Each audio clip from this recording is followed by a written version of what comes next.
con nuestra invitada en El Vespertino.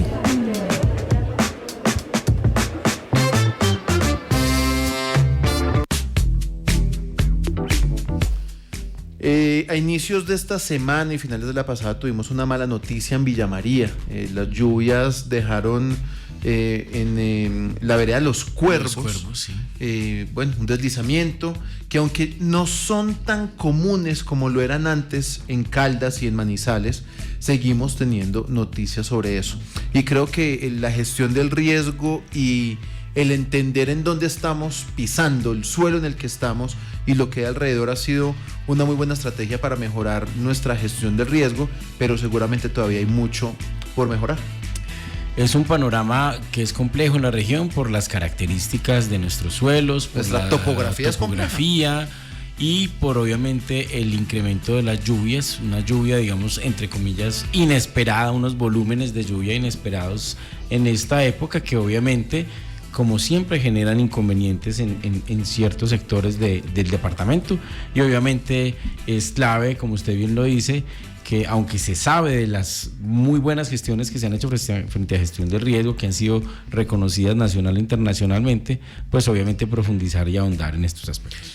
Uno de los grupos que ha trabajado muy juiciosamente desde hace años es lo que ocurre en todo este tema ambiental, de conocer lo que tenemos, es el IDEA, que está en la Universidad Nacional C de Manizales. Hoy vamos a hablar con una de sus integrantes. Ella es doctora en Ingeniería Civil de la Universitat Politécnica de Cataluña, ingeniera civil, magíster de la Universidad de los Andes, Janet del Carmen Zambrano. Doctora Zambrano, bienvenida al Vespertino, gracias por estar con nosotros. Muy buenas tardes, muchas gracias por la invitación. Bueno, doctora Zambrano, primero quisiera que habláramos un poco sobre lo que ocurre en nuestro departamento. Finalmente nosotros no, la persona del común no conoce y no conocemos también en qué estamos parados. ¿Qué nos puede decir sobre el suelo, la topografía, este lugar que habitamos? ¿Cuáles son sus características más particulares? Mira, el departamento de Caldas es un departamento con una riqueza muy alta porque tiene unas características tanto de suelos, geológicas, de cobertura y climáticas bien interesantes. Primero, puede ser un departamento con alta cobertura vegetal, los suelos con mucha riqueza. La riqueza está asociada a que estamos en una parte con una tectónica nueva, por decirlo así. Ustedes ven que estamos sobre los Andes y entonces estamos dentro de la cadena volcánica, dentro de los volcanes activos. Eso, pues a mí me gusta verlo por el lado positivo porque definitivamente enriquece los suelos, ¿cierto? Pero también, digamos, la contrapartida es que es un departamento en el cual, debido a la tectónica nueva, está todavía en movimiento. O sea, estamos en un departamento donde lo natural es que haya mucho movimiento, ¿cierto? Entonces nos enfrentamos a una serie de amenazas continuas, constantes, que están relacionadas con esas características físicas, con una tectónica, una sísmica alta, muy alto movimiento de los suelos, movimientos en masa, pero también tenemos flujos de escorrentía altos, porque pues las precipitaciones son considerables acá en el departamento de Caldas. Aunque obviamente eso se dice como general, ustedes saben que en el departamento hay como muchas diferencias, ¿no? Eso es como la generalidad. Le quería preguntar, doctora Zambrano, por eso, usted acaba de hacer una generalidad. Hablemos un poco de las particularidades. ¿Cuáles son las zonas? Uno identifica lo que pasa en Caldas, nosotros nos dividimos en 6 subregiones. Cuéntenos un poco de las particularidades de esas subregiones y de cómo, digamos que estamos divididos en este territorio que, aunque no es muy grande, sí, como bien usted lo decía, es muy diverso. Sí, muy diverso. Eso es también muy interesante. Uno dice que el departamento de Caldas es el departamento más quebrado relativamente en Colombia. Quiere decir que tenemos, pues el departamento tiene un área que no es muy extensa, pero fíjense que voy a hablar en números aproximados. Desde los 5.000 metros en los Nevados hasta 700 metros en el Magdalena. Entonces tenemos diferentes topografías y por tanto diferentes zonas climáticas, diferentes temperaturas, diferentes precipitaciones. Tenemos zonas entonces del departamento hacia el oriente, en Samaná, donde las precipitaciones son bastante altas, muy considerables, que pueden llegar a ser del orden de los 6.000 milímetros al año. Y tenemos zonas del departamento, también por ejemplo en el Magdalena Caldense, porque recuerden que el Caldas tiene una gran virtud y es que lo atraviesan los dos grandes ríos de Colombia, ¿no? Al oriente el Magdalena, al occidente el Cauca. Entonces tenemos partes bajas, bajitas, ¿sí? Y ahí pues obviamente tenemos mayores temperaturas, zonas con menores precipitaciones. Pero también tenemos la zona de los nevados, donde, por ejemplo, el municipio de Villa María, precisamente el que estaban hablando, el municipio de Manizales, también hay un gradiente altitudinal considerable en esos dos municipios. Entonces, por ejemplo, el municipio de Manizales, que es más pequeño, tenemos diferencias de precipitaciones también, zonas donde suele llover bastante y zonas donde llueve un poco menos, pero en general llueve bastante en este centro-sur, que es de la zona que estoy hablando ahora. Hay un punto que mencionábamos ahorita y es hasta dónde, digamos, es posible en nuestro entorno mitigar efectivamente el riesgo, es decir, cuál es el alcance posible, ¿cierto?, de acuerdo a los distintos lugares del departamento frente a la posibilidad de mitigar el riesgo, o qué tan lejos estamos, evidentemente, de pensar en que en las temporadas de lluvias no sigamos teniendo estas noticias, digamos, que son más o menos frecuentes de deslizamientos, de derrumbes y demás. Es totalmente posible, de hecho el departamento lo ha hecho. Lo que pasa es que la mayoría de nosotros tenemos recuerdos de la historia cercana, ¿cierto? Entonces cualquier evento pues de desastre, obviamente, pues es motivo pues como de desilusión. Pero si uno se remonta a la historia del departamento de Caldas, como les decía, lo natural es que acá tengamos muchas amenazas y movimientos pues considerables. Si uno se remonta al pasado, Caldas ha hecho la tarea, ¿cierto? Lo que pasa es que, bueno, entonces, mitigar el riesgo, que es la pregunta, totalmente posible. El riesgo nosotros siempre lo dividimos como en dos componentes. Uno es la amenaza, que era de lo que yo estaba hablando ahorita. Entonces, esa siempre se nos va a presentar. Inundaciones, movimientos en masa, tenemos el volcán, la posibilidad de que tengamos solar, movimientos sísmicos, esto siempre se nos va a presentar. Pero está el segundo componente, que es ya la exposición o cómo nosotros nos acercamos o nos relacionamos con esa amenaza. Y ahí es donde queremos trabajar. El departamento viene trabajando en eso. Entonces, lo que nosotros sí podemos evitar es el desastre. Es decir, que yo esté cerca a cuando se consolide dicha amenaza, ¿cierto? ¿El volcán va a hacer erupción? Sí, el volcán va a volver a hacer erupción en algún momento. ¿Cuándo? No lo sabemos.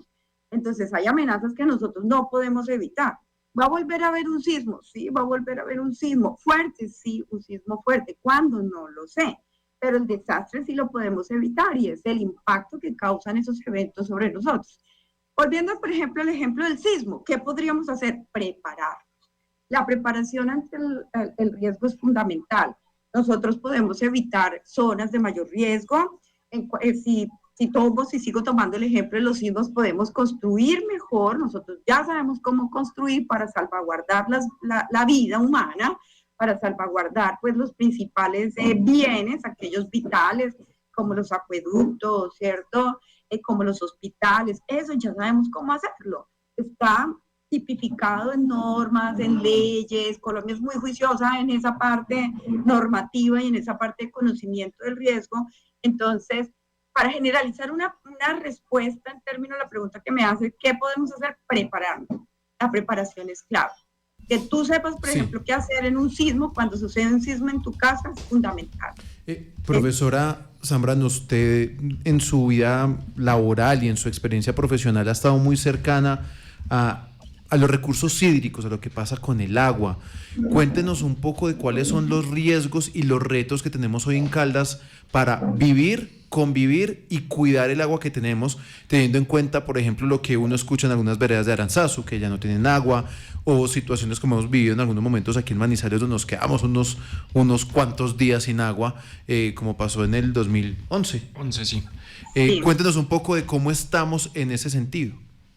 Yo les decía al principio que el departamento de Caldas es un departamento que se caracteriza por tener abundancia de recursos hídricos, pero por supuesto eso es en comparación con departamentos donde no existe esa abundancia, ¿cierto? Siempre la gente dice, ay no, pero es que no tenemos tanto como tal departamento. No, Caldas tiene una oferta hídrica alta, las precipitaciones son altas, nuestros ríos naturalmente tenían unos recursos que estaban adecuados a las características de su entorno, pero como tú muy bien lo dices, sí tenemos unos riesgos y están más relacionados al manejo. Entonces, tú te puedes quedar sin agua porque disminuye la oferta hídrica, por lo que se viene presentando, mal manejo de cuencas, impermeabilización de cuencas, que es que yo hago un mal manejo de ellos, por ejemplo, cuando pongo agricultura en zonas de almacenamiento, sabemos, en las reservas, en las partes altas, cuando pongo ganadería en zonas de reserva, ¿cierto? O por el cambio climático, que también sabemos que está generando desequilibrios en la oferta hídrica. Pero la otra razón, y tal vez la principal, es si yo hago un mal uso del agua. El agua está como en un vasito, hagamos ese símil, ¿cierto? El río es como un vasito y el río se va llenando a una taza. Yo puedo simplemente gastarla muy rápidamente y eso está pasando en varias zonas de Caldas, de Colombia, digamos. Estamos haciendo un uso no apropiado del agua. Ahora bien, cuando nosotros hablamos del agua, nos referimos es al agua dulce, que es la que los seres humanos podemos utilizar. Entonces, si yo contamino el agua, pues ya no me sirve. El nivel de contaminación es tan alto que a veces el agua está allí, pero a mí no me sirve. Y desafortunadamente en nuestras fuentes hídricas, la principal, por ejemplo, el río Chinchiná, está reconocida como una de las 10 fuentes más contaminadas de Colombia. Entonces ahí tenemos unos riesgos, como bien los dijiste, bastante considerables que tenemos que ver porque sí, es verdad, nos estamos quedando sin agua. Es decir, las cantidades están, pero no están como nosotros las requerimos. Entonces tampoco nos sirven. Tenemos que atender a eso. ¿Cómo lo uso? ¿Cierto? Y cuidar el entorno. Eso es fundamental, porque si el agua dulce, digamos, migrará hacia otras partes que yo ya no la puedo utilizar o cambiará su calidad, que tampoco la puedo utilizar. Ingeniera, el tema, digamos, de los usos del suelo, justo lo que usted hablaba, ¿qué tan regulado, digamos, está el tema para situaciones como la agricultura, la construcción, la ganadería en Caldas, para permitir o para, digamos, mitigar este tipo de inconvenientes y que, pues, por un lado se fortalezca este recurso hídrico y por el otro no se afecten, digamos, la estabilidad de las tierras?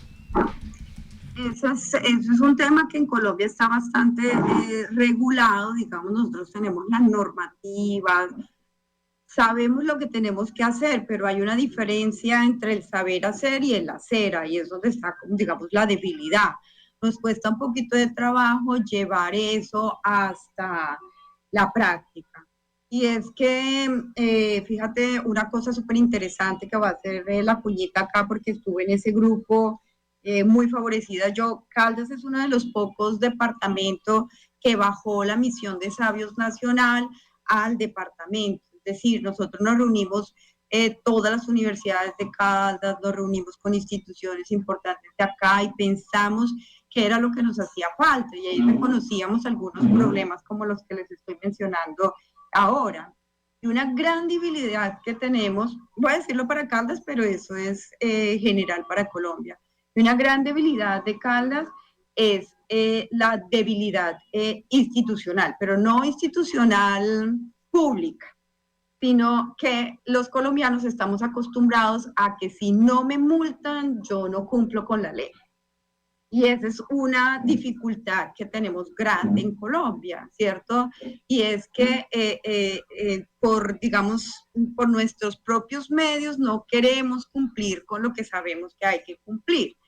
Entonces, hay dificultades para que los entes, ahí sí públicos, puedan hacer cumplir la ley, porque entonces tienen que estar multando a las empresas, a las personas. Por ejemplo, se han hecho miles de campañas sobre que tenemos que ahorrar agua, pero la mayoría de las personas dice, ay, no, no me importa, esos deben ser otros, los que más gastan, es un problema mío.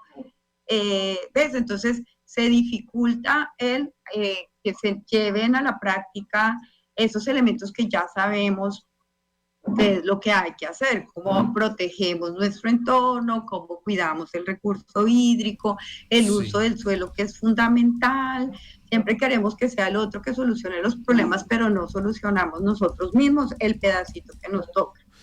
La doctora Zambrano hizo una cosa que yo creo, Misa, que hemos hablado muy poco y que nadie más hizo. Fue luego de la misión de Sabios del 2019 de Duque en Caldas, se hizo una misión de Sabios por Caldas, y digamos que todas las universidades hoy, los proyectos que se presentan a regalías o a las convocatorias, están pensadas en eso que nos dejó la misión de Sabios, que son esos focos de trabajo, y ese es un ejercicio bien interesante de trabajo conjunto entre Estado y academia para resolver problemas reales. Eso es bien interesante, a pesar pues de que todavía nos falta resolver mucha cosa. Precisamente, digamos, bueno, no digamos como en esa línea, pero sí, digamos, cogiéndome de parte de lo que usted decía, era, bueno, estamos hablando muy institucionalmente, digamos como muy a nivel macro, probablemente sean las acciones más relevantes, pero también, digamos, la ciudadanía, ¿cierto? La persona, digamos, que está en su negocio, que trabaja, el estudiante de la ciudad, ¿qué puede hacer en términos de sus acciones cotidianas para contribuir, digamos, a la gestión del riesgo? Bueno, yo creo que lo más importante es identificar el entorno, porque como les decía, la preparación es clave, ¿cierto? ¿Aló? ¿Se me escucha bien? Sí, casi. Sí. La preparación es clave. Entonces, si bien es cierto, yo dije que Caldas era un departamento que tenía muchas amenazas, cada uno vive en un pedacito del territorio donde no es que se presenten todas, ¿cierto? Por ejemplo, donde yo vivo, pues no llegará el ar del volcán, pero sí me llegará la contaminación por material particulado. Entonces, el conocimiento tiene que llegar. Yo creo que ahí los medios son fundamentales, que ustedes transmitan de la información, se repite y se repita, que todos sepamos qué hacer, por ejemplo, ante una fumarola de material particulado del volcán, o que todos sepamos qué hacer en caso de que haya un deslizamiento cerca donde yo vivo, ¿cierto? Entonces eso es fundamental. Yo creería que eso es fundamental, que tú te prepares individualmente. Hay algunas cosas, por ejemplo, que yo he estado en muchos de los simulacros que se organizan acá a nivel municipal, que noto que a las personas les cuesta trabajo, y es que les da pena o les da pereza atender a los simulacros, ¿cierto? Porque muchas veces nos da un poquito de miedo pensar en que se vuelva realidad ciertas amenazas, pero es fundamental, de verdad que es fundamental para salvaguardar la vida. Entonces, es que yo sepa, bueno, yo en esta edificación en la que trabajo, ¿cómo es? Esta edificación sí cumple con la normativa sismo resistente. ¿Cuál sería mi espacio vital en caso de que ocurra un sismo? ¿Yo dónde me metería? ¿Cierto? ¿Dónde debo yo atender? ¿Cuál sería el punto de encuentro en caso de que ocurra ese sismo? Esa información es fundamental. Cada persona tendría que saber qué hacer en caso de una tormenta eléctrica, tendría que saber qué hacer en caso de una precipitación muy fuerte, intensa, si más o menos detectamos que estoy cerca de una inundación. Y eran la cantidad voy a decir, accidentes, de desastres que ocurren, no por la amenaza per se, sino porque la persona no sabe cómo actuar. Personas que por descuido o se devuelven al sitio amenazado, pues donde se está presentando la amenaza, por ejemplo, mucho con deslizamientos, ¿cierto? O con sismos, ¿sí? O que ingresan a la zona amenazada, ¿cierto? Porque creen que no va a pasar nada, que a ellos no les va a pasar, que esa alerta que se dio, pues es una locura. Entonces, la preparación es fundamental. Si ustedes me preguntan a mí, ¿qué podríamos hacer nosotros como ciudadanos del común? Es eso, tener conocimiento. Entonces, como digo yo, es que aquí todos deberíamos ser climatólogos, saber cuánto llueve donde yo vivo, saber las temperaturas normales, qué efecto tiene en mí una ola de calor, ¿cierto? Todos deberíamos ser climatólogos, todos deberíamos conocer exactamente cuál es nuestro entorno. cómo es la ladera de la casa, de al lado de la casa donde yo vivo, ¿cierto? En qué zona de amenaza sísmica estoy, etcétera, etcétera. Eso también tiene que ver con cuántos de nosotros sabe hacer primeros auxilios, por ejemplo, sabe qué hacer en un sismo, en un incendio, ese tipo de cosas que muchas veces pasamos como desapercibidas y que son importantes. Pues doctora Zambrano, Janet del Carmen Zambrano, doctora en Ingeniería Civil, quien hace parte del Grupo de Trabajo Académico en Ingeniería Hidráulica y Ambiental IDEA de la Universidad Nacional de Colombia. Profe Zambrano, gracias por estar en Vespertino. Seguramente volveremos a hablar sobre estos temas tan importantes que son, pues, conocer en dónde vivimos y los retos que tiene vivir en ese terruño. Muchísimas gracias a ustedes por la invitación y con muchísimo gusto. Que estén muy bien.